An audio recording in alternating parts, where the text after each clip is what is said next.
Also in the news today, Fort Bend County Judge K.P. George faced a criminal judge in a hearing today focused on a misdemeanor charge from last fall. 2 investigates Mario Diaz was the only journalist inside of the courtroom with George and his new team of attorneys as George finds himself in the fight of his political life.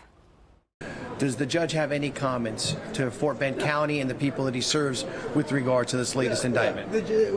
Right now, we are speaking on behalf of the judge because there's a pending case right now. There's a lot of pending cases. Indeed, there are. County Judge K.P. George, the most powerful elected official in Fort Bend County, facing a misdemeanor charge tied to the fake racial attacks made on social media by his former chief of staff, Terrell Patel.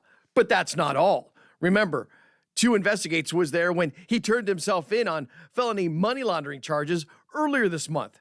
Today's hearing for George was brief and rescheduled for June, as prosecutors are still collecting evidence.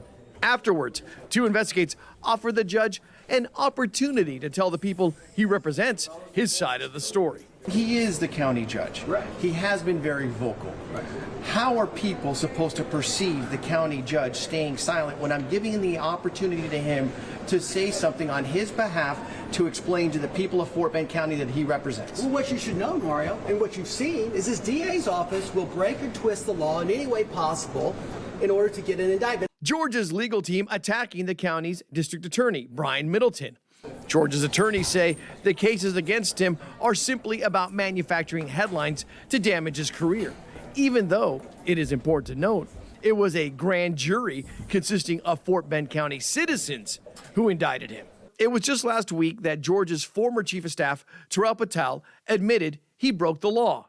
And Patel went as far as to implicate George directly to one offense during his admission of guilt. Judge George, do you have any comment to your former chief of staff pleading guilty last week in court? Same thing, Mario. I think we said it again and again. He got a sweetheart deal, and I suspect he went ahead and pled because that was the easiest thing to do.